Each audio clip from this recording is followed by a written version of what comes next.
আল্লাহ নবী বিশ্ব নবী রাহমাতাল লিল আলামিন হাদিসের মধ্যে জানায় দেয়, উম্মত তুমি যদি আল্লাহর কাছে প্রিয় পাত্র হতে চাও, আত্তাইবু হাবিবুল্লাহ আত্তাইবু মিন যামবি কামাল্লা যামবা লাহু, আল্লাহর কাছে প্রিয় পাত্র হইতে হইলে তুমি সব সময় আল্লাহর কাছে তুমি তওবা করতে হবে, খালেস নিয়তে তওবা করতে হবে। খালেস নিয়তে যদি তুমি তওবা করো তাহলে আমার আল্লাহ তোমাকে তওবাকারীর অন্তর্ভুক্ত করে নেবে। মুসা আলাইহিস সালাতু ওয়াস সালাম জামানার মধ্যে বৃষ্টি হচ্ছিল না, মানুষগুলো বৃষ্টি না হওয়ার কারণে তাদের মধ্যে কি হয়েছে, ফসল ফলাদি কোনো কিছু উৎপন্ন হচ্ছে না। তখন মানুষরা হতভম্ব সৃষ্টি হয়ে গেল, মানুষরা চিন্তায় পড়ে গেল, বৃষ্টি হচ্ছে না কোনো আমাদের জমিনের মধ্যে, বৃষ্টি না হওয়ার কারণে জমিনের মধ্যে ঘাস হচ্ছে না, ঘাস না হওয়ার কারণে গরু পশু পাখি কোনো কিছু খাইতে পারতেছে না, ফসল ফলাদি কোনো কিছু হচ্ছে না বৃষ্টি না হওয়ার কারণে। একবার মুসা আলাইহিস সালাতু ওয়াস সালামের কাছে ওই এলাকার মানুষগুলো মুসা আলাইহিস সালাতু ওয়াস সালামের কাছে গিয়ে বলল, আল্লাহর পয়গম্বর মুসা আলাইহিস সালাতু ওয়াস সালাম, আপনি তো জানেন আমাদের জমিনের মধ্যে বৃষ্টি না হওয়ার কারণে জমিনটা একবারে উর্বর হয়ে গেছে, জমিনটা একবারে কি হয়ে গেছে, বৃষ্টি না হওয়ার কারণে ঘাস ফলাদি কোনো কিছু উৎপন্ন হচ্ছে না, আপনি আল্লাহর কাছে ইস্তেখারার নামাজ পড়ে দোয়া করেন। তখন মুসা আলাইহিস সালাতু ওয়াস সালাম বললেন, আচ্ছা ঠিক আছে, তোমরা অমুক দিন আইসো, তোমাদেরকে নিয়ে দোয়া করব। মুসা আলাইহিস সালাতু ওয়াস সালাম যখন খোলা আসমানের নিচে ওই মানুষ মুসল্লি কেরামদেরকে নিয়ে দোয়া করতে লাগলেন, যখন মুসা আলাইহিস সালাতু ওয়াস সালাম দোয়া করলেন আল্লাহর কাছে, তখন আল্লাহ পাক রব্বুল আলামিন বৃষ্টির পরিবর্তে রৌদ্রকে আরো তীব্রভাবে উঠায়া দিলেন। মুসা আলাইহিস সালাতু ওয়াস সালাম জিজ্ঞেস করলেন, ওগো আল্লাহ, আমরা তো তোমার কাছে চেয়েছি বৃষ্টি, বৃষ্টির পরিবর্তে আপনি কেন আমাদেরকে রৌদ্র আরো তীব্রভাবে উঠায়া দিলেন? আল্লাহ তখন ডাক দিয়ে বললেন, হে মুসা, এই মজলিসের মধ্যে এমন একজন ব্যক্তি আছে যেই ব্যক্তিটা 40 বছর পর্যন্ত আমার নাফরমানি করেছে, আর ওই ব্যক্তি যদি ওই মজলিসের মধ্যে থাকে তাহলে আমি আল্লাহ বৃষ্টি দিব না। তখন মুসা আলাইহিস সালাতু ওয়াস সালাম উপস্থিত মুসল্লিয়ানে কেরামদেরকে বললেন, হে মুসল্লিয়ানে কেরাম, এই মজলিসের মধ্যে কে আছো যে 40 বছর পর্যন্ত তোমরা আল্লাহ পাক রব্বুল আলামিনের নাফরমানি করেছো? কে আছো এখানের মধ্যে? যখন মুসা আলাইহিস সালাতু ওয়াস সালাম এই কথাটা বললেন, বলার পর যেই লোকটা 40 বছর পর্যন্ত গুনাহ করেছে, আল্লাহ পাক রব্বুল আলামিন আয়াতের মধ্যে বলেন, ইয়া আইয়ুহাল্লাযীনা আমানু তুবু ইলাল্লাহি তাওবাতান নাসুহা। আল্লাহ পাক রব্বুল আলামিন আমাদেরকে কত সুন্দর করে আহ্বান করেছে। ইচ্ছা করলে কিন্তু আল্লাহ পাক রব্বুল আলামিন গুনাহগারকে গুনাহগার বলে সম্বোধন করতেন, ইমানদারকে ইমানদার বলে সম্বোধন করতেন। তারপর আল্লাহ পাক রব্বুল আলামিন আমাদেরকে কি সুন্দরভাবে ডাক দিয়েছেন, ইয়া আইয়ুহাল্লাযীনা আমানু তুবু ইলাল্লাহি তাওবাতান নাসুহা। হে আমার ইমানদার নারী পুরুষগণ, তুবু ইলাল্লাহ, তোমরা আল্লাহর কাছে তওবা করো, সত্যিকারের তওবা করো। এখন মনে করেন আপনি আজকে আমার পিছনে নামাজ পড়লেন, পড়িয়া জুম্মার নামাজ পড়িয়া আল্লাহ তুমি মাফ করে দাও, আর জীবনে পড়তাম না, এরকম করে যায়। এরপরে আসর নামাজ যায় না, আসে না এরকম মানুষ, ওই আবার সামনে শুক্রবারে ঘুরে না না।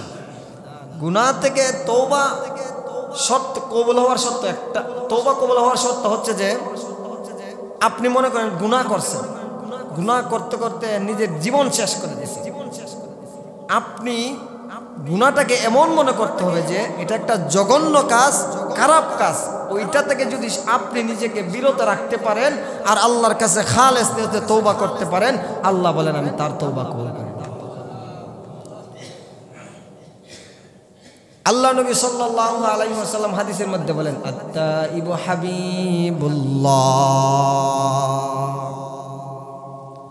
তওবাকারী হচ্ছে আল্লাহ পাক রব্বুল আলামিনের কাছে প্রিয় পাত্র। কথাগুলো মনোযোগ দিয়ে শুনবেন, লাভ হবে আমাদেরই। প্রিয় পাত্র কিভাবে? আল্লাহ নবী হাদিসের মধ্যে বলেন, দুনিয়ার জমিনের মধ্যে যখন একটা বাচ্চা আসে, প্রসব হয়, এই বাচ্চাটা আসলে কি তার কি কোনো গুনাহ আছে? গুনাহ নাই। তা আল্লাহর নবী হাদিসের মধ্যে বলেন আত-তাইবু হাবিবুল্লাহ, যদি কোনো আল্লাহর বান্দা বান্দি আল্লাহর কাছে তওবা করে, আমার হাবিব বলেন, আল্লাহ নবী বিশ্ব নবী রাহমাতাল লিল আলামিন হাদিসের মধ্যে বলেন, ওই ব্যক্তিটা আল্লাহ পাক রব্বুল আলামিনের কাছে প্রিয় পাত্র। শুধু প্রিয় পাত্র নয়, ওই ব্যক্তি ওই ছোট্ট নিষ্পাপ মাসুম বাচ্চার মাত্র, যে মাসুম বাচ্চা দুনিয়ার জমিনের মধ্যে আগমন হইলে তার কোনো গুনাহ থাকে না। যদি ওই রকমভাবে কোনো আল্লাহর বান্দা বান্দি খালেস নিয়তে তওবা করে, আমার আল্লাহ বলেন আমি ওই ছোট্ট নিষ্পাপ মাসুম বাচ্চার মতো ওই ব্যক্তিকে বানায়া দে। আল্লাহ পাক রব্বুল আলামিন আয়াতের মধ্যে বলেন, মান আমিলা মিনকুম সুআন বিজাহালা, মান আমিলা মিনকুম সুআন বিজাহালা সুম্মা তাবা মিন বা'দিহি ওয়াসলাহা ফাইন্নাহু গফুরুর রহিম।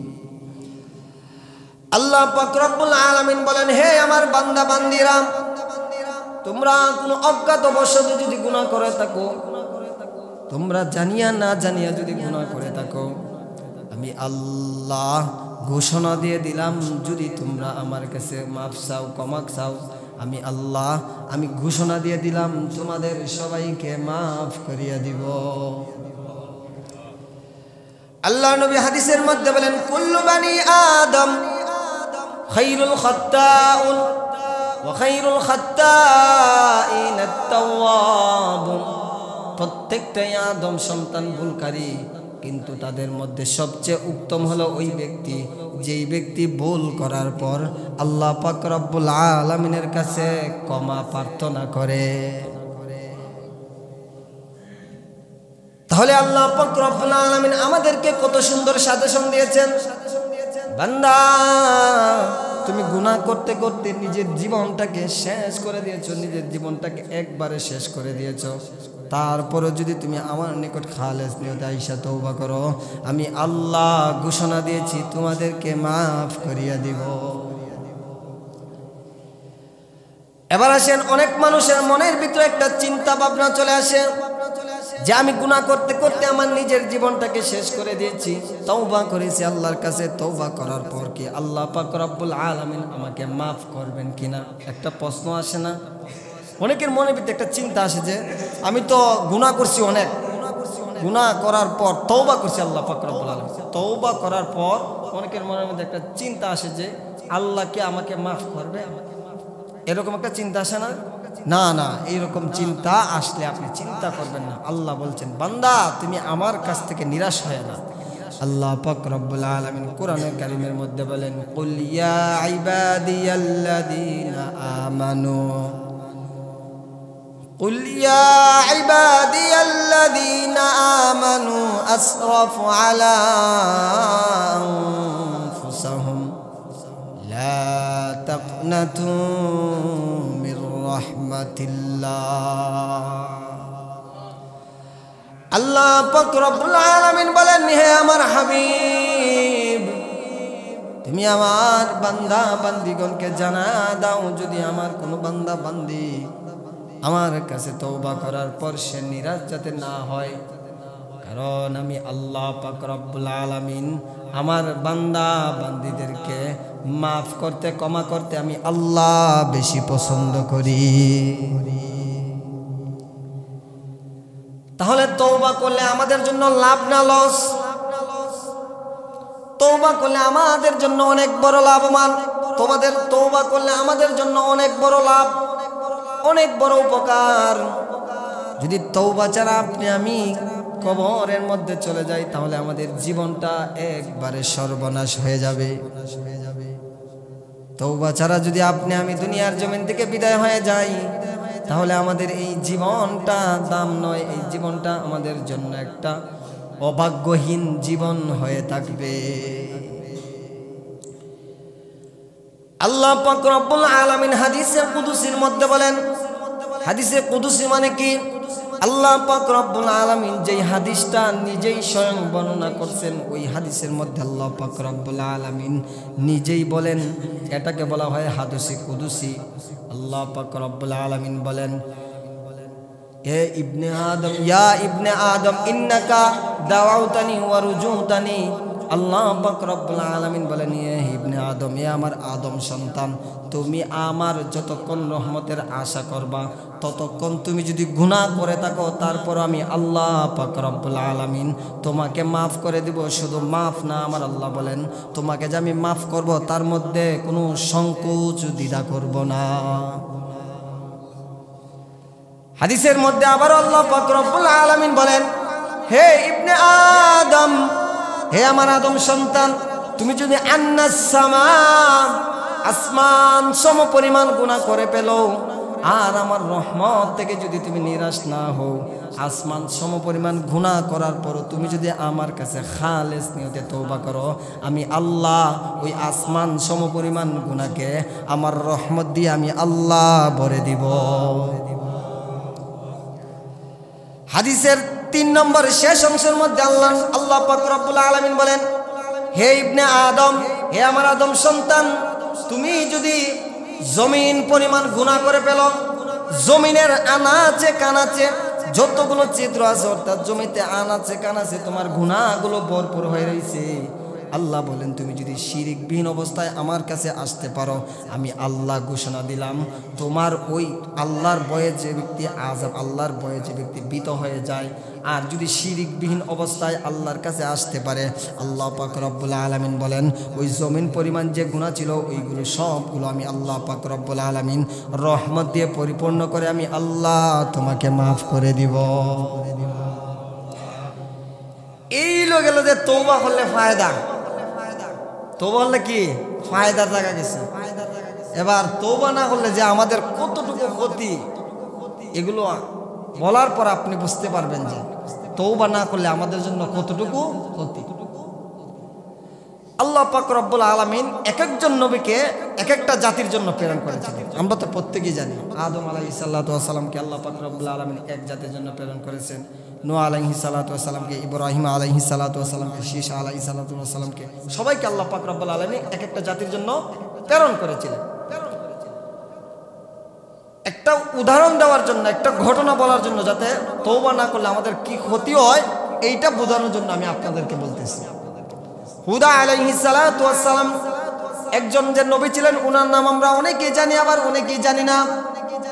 হুদা আলাইহিস সালাতু ওয়াস সালাম তার কওমকে দাওয়াত দিতেন, সব সময় দ্বীনের দাওয়াত দিতেন, কালিমার দাওয়াত দিতেন। তারা এইভাবে আল্লাহর নবী হুদা আলাইহিস সালাতু ওয়াস সালামকে কষ্ট দিত সব সময়। হুদা আলাইহিস সালাতু ওয়াস সালাম কষ্টগুলোকে কষ্ট মনে করতেন না, তার ইচ্ছা ছিল যেন তাদেরকে আমি দ্বীনের পথে আনতে পারি, আহ্বান করতে পারি।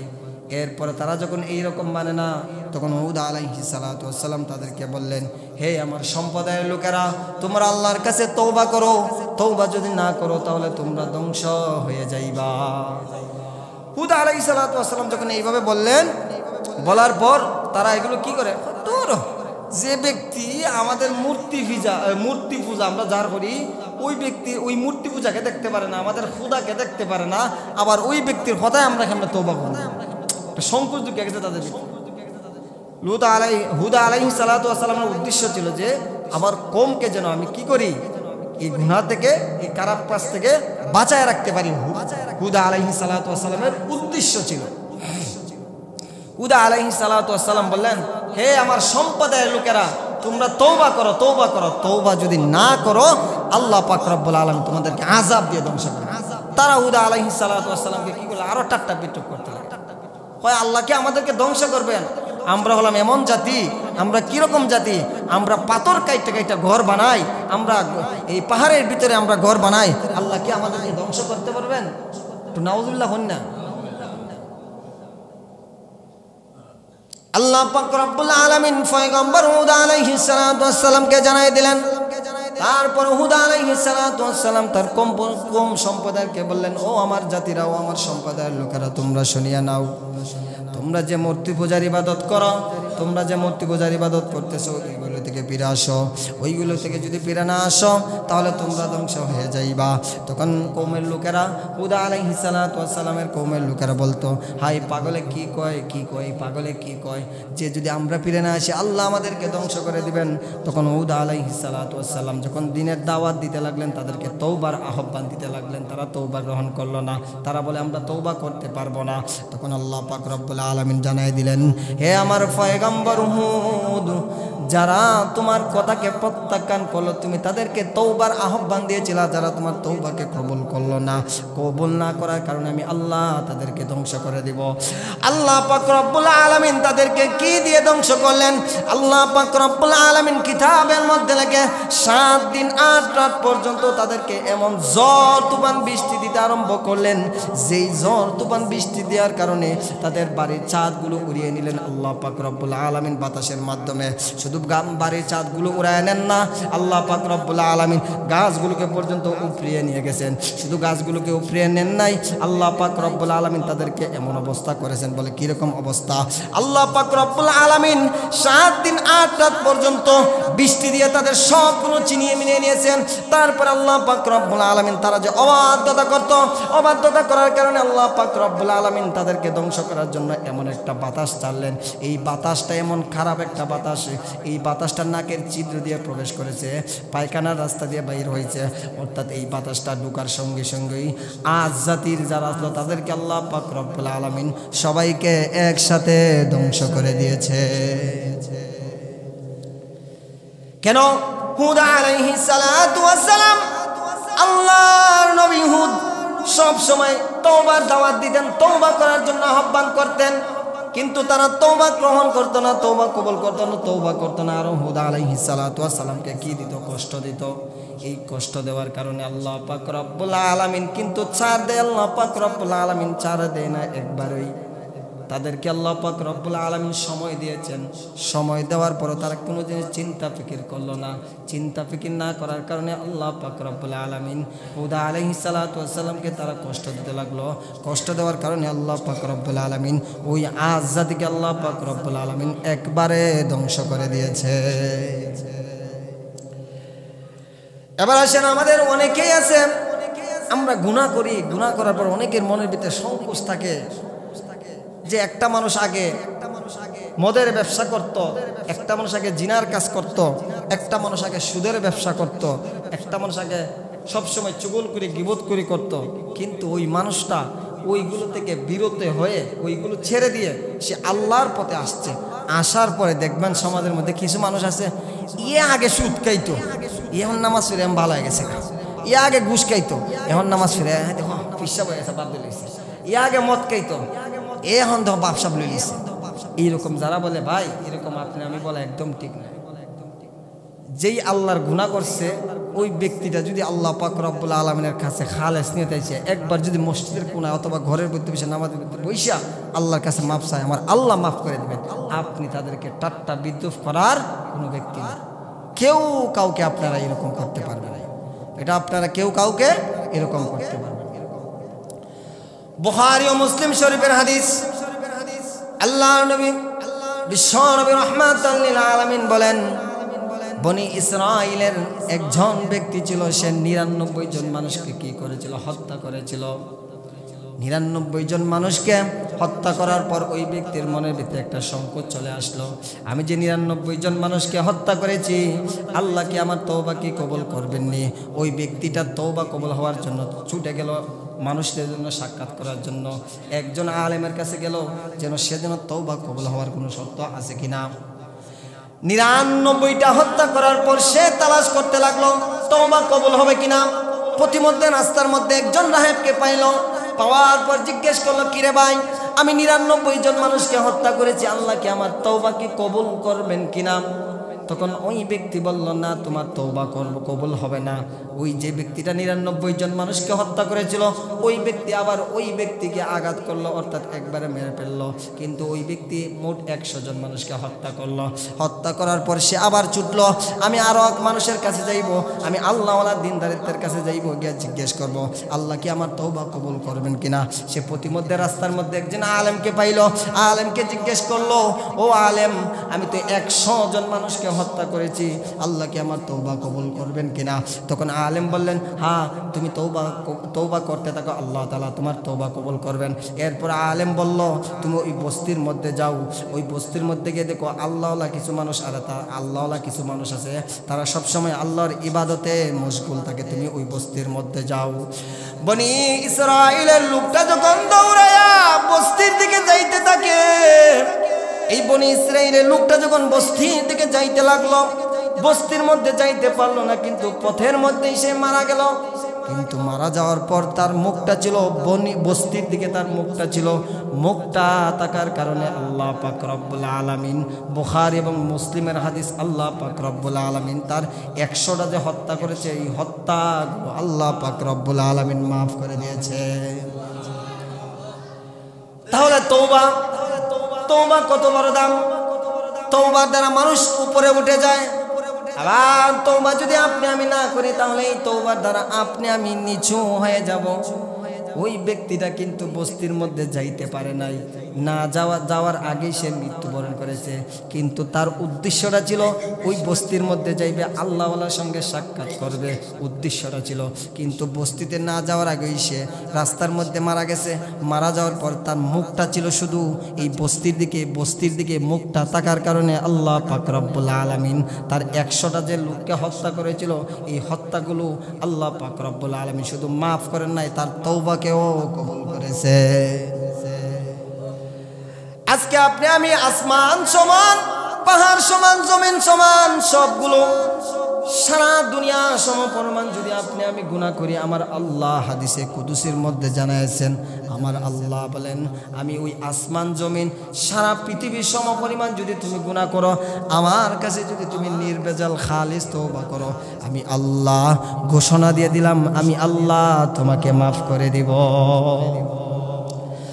আল্লাহ নবী, বিশ্ব নবী রাহমাতাল লিল আলামিন হাদিসের মধ্যে জানায় দেয়, উম্মত তুমি যদি আল্লাহর কাছে প্রিয় পাত্র হতে চাও, আত্তাইবু হাবিবুল্লাহ আত্তাইবু মিন যামবি কামাল্লা যামবা লাহু, আল্লাহর কাছে প্রিয় পাত্র হইতে হইলে তুমি সব সময় আল্লাহর কাছে তুমি তওবা করতে হবে, খালেস নিয়তে তওবা করতে হবে। খালেস নিয়তে যদি তুমি তওবা করো, তাহলে আমার আল্লাহ তোমাকে তওবাকারীর অন্তর্ভুক্ত করে নেবে। মুসা আলাইহিস সালাতু ওয়াস সালাম জামানার মধ্যে বৃষ্টি হচ্ছিল না, মানুষগুলো বৃষ্টি না হওয়ার কারণে তাদের মধ্যে কি হয়েছে, ফসল ফলাদি কোনো কিছু উৎপন্ন হচ্ছে না। তখন মানুষরা হতভম্ব সৃষ্টি হয়ে গেল, মানুষরা চিন্তায় পড়ে গেল, বৃষ্টি হচ্ছে না কোনো, আমাদের জমিনের মধ্যে বৃষ্টি না হওয়ার কারণে জমিনের মধ্যে ঘাস হচ্ছে না, ঘাস না হওয়ার কারণে গরু পশু পাখি কোনো কিছু খাইতে পারতেছে না, ফসল ফলাদি কোনো কিছু হচ্ছে না, বৃষ্টি না হওয়ার কারণে। একবার মুসা আলাইহিস সালাতু ওয়াস সালামের কাছে ওই এলাকার মানুষগুলো মুসা আলাইহিস সালাতু ওয়াস সালামের কাছে গিয়া বলল, আল্লাহর পয়গম্বর মুসা আলাইহিস সালাতু ওয়াস সালাম, আপনি তো জানেন আমাদের জমিনের মধ্যে বৃষ্টি না হওয়ার কারণে জমিনটা একবারে উর্বর হয়ে গেছে, জমিনটা একবারে কি হয়ে গেছে, বৃষ্টি না হওয়ার কারণে ঘাস ফলাদি কোনো কিছু উৎপন্ন হচ্ছে না, আপনি আল্লাহর কাছে ইস্তেখারার নামাজ পড়ে দোয়া করেন। তখন মুসা আলাইহিস সালাতু ওয়াস সালাম বললেন, আচ্ছা ঠিক আছে, তোমরা অমুক দিন আইসো, তোমাদেরকে নিয়ে দোয়া করব। মুসা আলাইহিস সালাতু ওয়াস সালাম যখন খোলা আসমানের নিচে ওই মানুষ মুসল্লি কেরামদেরকে নিয়ে দোয়া করতে লাগলেন, যখন মুসা আলাইহিস সালাতু ওয়াস সালাম দোয়া করলেন আল্লাহর কাছে, তখন আল্লাহ পাক রব্বুল আলামিন বৃষ্টির পরিবর্তে রৌদ্রকে আরো তীব্রভাবে উঠায়া দিলেন। মুসা আলাইহিস সালাতু ওয়াস সালাম জিজ্ঞেস করলেন, ওগো আল্লাহ, আমরা তো তোমার কাছে চেয়েছি বৃষ্টির পরিবর্তে আপনি কেন আমাদেরকে রৌদ্র আরো তীব্রভাবে উঠায়া দিলেন? আল্লাহ তখন ডাক দিয়ে বললেন, হে মুসা, এই মজলিসের মধ্যে এমন একজন ব্যক্তি আছে যেই ব্যক্তিটা 40 বছর পর্যন্ত আমার নাফরমানি করেছে, আর ওই ব্যক্তি যদি ওই মজলিসের মধ্যে থাকে তাহলে আমি আল্লাহ বৃষ্টি দিব না। তখন মুসা আলাইহিস সালাতু ওয়াস সালাম উপস্থিত মুসল্লিয়ানে কেরামদেরকে বললেন, হে মুসল্লিয়ানে কেরাম, এই মজলিসের মধ্যে কে আছো যে 40 বছর পর্যন্ত তোমরা আল্লাহ পাক রব্বুল আলামিনের নাফরমানি করেছো? কে আছো এখানের মধ্যে?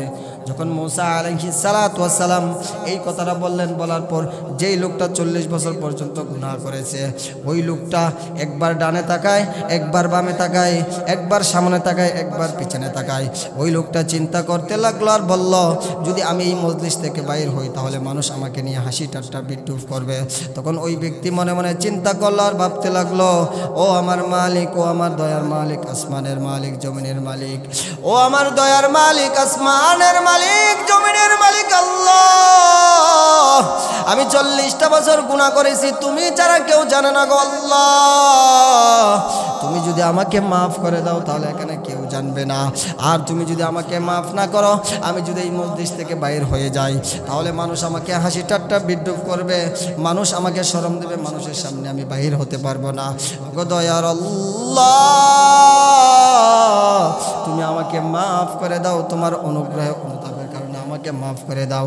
যখন ওই ব্যক্তিটা 40 বছর আল্লাহ পাক রব্বুল আলামিনের নাফরমানি করেছে, নাফরমানি করার পর যে ওই ব্যক্তিটা আল্লাহ পাক রব্বুল আলামিনের কাছে এইভাবে বলতে লাগলো, তখন আমার আল্লাহ পাক রব্বুল আলামিন সঙ্গে সঙ্গে তার তওবা কবুল করে নিয়েছেন। শুধু তওবা কবুল নয়, আল্লাহ পাক রব্বুল আলামিন সঙ্গে সঙ্গে জমিনের মধ্যে বৃষ্টি দিয়ে দিলেন। মূসা আলাইহিস সালাতু ওয়াস সালাম জিজ্ঞেস করলেন, ওগো আল্লাহ, এই মজলিস থেকে তো কোনো ব্যক্তি বাইর হয় নাই, তাহলে আপনি কিভাবে বৃষ্টি দিয়ে দিলেন?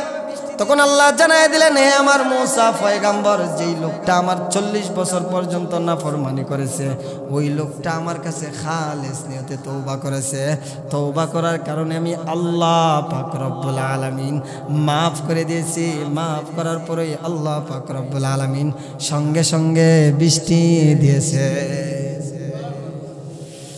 তাহলে একটু চিন্তা করার দরকার, আপনি আমি যেই আল্লাহর নাফরমানি করতেছি ওই আল্লাহর কাছে যদি আপনি আমি খালেস নিয়তে চাই, খালেস নিয়তে তওবা করি, আমার আল্লাহ বলেন আমি মাফ করে দিব। তাহলে তওবা করলে আমাদের জন্য লাভ না লস? হ্যাঁ, তাহলে আমরা প্রতিনিয়ত আল্লাহর কাছে কি করতে হবে? তওবা করতে হবে। আল্লাহ পাক রব্বুল আলামিন বলেন, ইয়া আইয়ুহাল্লাযীনা আমানু তুবু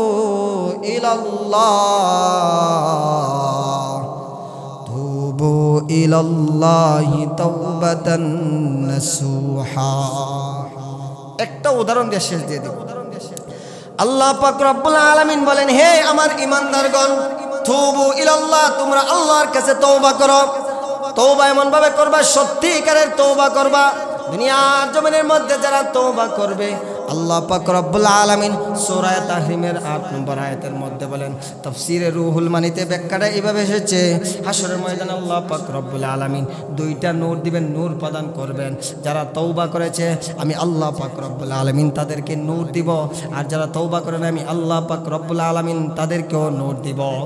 যখন আল্লাহ পাক রব্বুল আলামিন দুইটা নূর দিবেন দুই ধরনের মানুষদেরকে, নূর দেওয়ার পর আল্লাহ পাক রব্বুল আলামিন যখন বলবেন, হে তো এই মানুষেরা তোমরা এই ফুলটা দিয়ে অতিক্রম করো, অর্থাৎ ফুল সিরাতের ফুলের মধ্যে যখন উঠবো, মুনাফিকরা ফুল সিরাতের ফুলের মধ্যে উঠার পর তাদের আলোটা একবারে অন্ধকার হয়ে যাবে, তাদের নূরটা একবারে অন্ধকার হয়ে যাবে। তখন মুমিনদের ভিতরে একটা হিতাভঙ্গ সৃষ্টি হয়ে যাবে, মুমিনরা ভয়ে আতঙ্কিত হয়ে যাবে। তখন মুমিনরা বলে, আল্লাহর কাছে বলে, ওগো আল্লাহ, তুমি আমাদের নূরকে আল্লাহ আরো বেশি আলোকিত করে দিও। যখন মুনাফিকরা ফুল সিরাতের ফুলের মধ্যে উঠবে, ওঠার পরেই তাদের নূরটা নিভে যাইবে, আর মুমিনরা ভয়ে আতঙ্কিত হয়ে থাকবে। তখন মুমিনরা আল্লাহর কাছে এইভাবে চাইতে থাকবে। আর তাফসীরে রুহুল মানিতে কিতাবের মধ্যে এইভাবে এসেছে, যদি কোনো আল্লাহর বান্দা বান্দি খালেস নিয়তে তওবা করে, তওবা করার কারণে আল্লাহ পাক রব্বুল আলামিন হাসরের ময়দানে তারা যখন ফুল সিরাতে ফুলের মধ্যে উঠবে, উঠার পর আল্লাহ পাক রব্বুল আলামিন তাদেরকে একটা নূর দান করবেন। এই নূর দ্বারা তারা ফুল সিরাতের ফুল অতিক্রম করতে পারবে। আত্তাইবু মিন যামবি কামান লা যামবা লাহু। তওবা করলে আমাদের কোনো লস নাই, কোনো লস নাই। তওবা যদি আপনি আমি করি তাহলে আমাদের জন্য খুবই লাভবান। তওবা আমরা করতে গেলে আমাদের খুবই লাভবান হবে, কারণ আমাদের মৃত্যুটা কখন চলে আসবে আমরা কেউ বলতে পারি না। তওবা যদি আপনি মৃত্যু মুখে পতিত হয়ে যান আর যদি আল্লাহর কাছে তওবা করেন, এই তওবা কবুল হবে না। হাঁটতে বসতে উঠতে চলাফেরা করতে আপনি তওবার নিয়ত থাকতে হবে, তওবা করতে হবে। আর যদি আপনি খালেস নিয়তে তওবা করেন, যদি আপনি আসমান সমপরিমাণ, জমিন সমপরিমাণ, সারা পৃথিবী সমপরিমাণ গুনাহ করতে করতে নিজের জীবনটাকে শেষ করে দিয়েছেন, শুধু দুইটা গুনাহ থেকে যদি আপনি বিরত থাকতে পারেন, এক নম্বর হলো আল্লাহ তাআলার সাথে কাউকে শরীক করেন নাই, কুফরিও করেন নাই। আসমান জমিন সারা পৃথিবীর সমপরিমাণ গুনাহ করা থাকলেও আল্লাহ বলেন, তুমি যদি আমার ভয়ে আতঙ্কিত হয়ে যাও, আমি আল্লাহ ঘোষণা দিলাম তোমার ওই আসমান জমিন সমপরিমাণ সবগুলো গুনাহকে আমি আল্লাহ রহমত দিয়ে ভরপুর করে দিব। তাহলে আজকে থেকে তো আমরা তওবা করব না, জুম্মার নামাজে পড়ে ইমাম সাহেব দোয়া করব, লম্বা করে একবার মুনাজাত করে একবার খাইন্দা হাঁটি যাবেন, আসর নামাজ পড়তেন না, এটা বললে হইতো না। তওবা মানে কি তা হইলাম, ওই যারা প্রথম আইছে তারা বুঝছে। তওবা মানে গুনাহ থেকে এমনভাবে ফিরে আসতে হবে একবারে খারাপ কাজ, এর চাইতে পৃথিবীর মধ্যে আর খারাপ কোনো কাজ নাই। এটার থেকে আপনাকে নিজেকে কি করতে হবে, বিরত রাখতে হবে, পরিত্যাগ করতে হবে। আল্লাহ পাক রব্বুল আলামিন আমাদের সবাইকে যেন বেশি বেশি তওবা করার তৌফিক দান করেন, সকলে বলে আমিন। ওয়া আখির।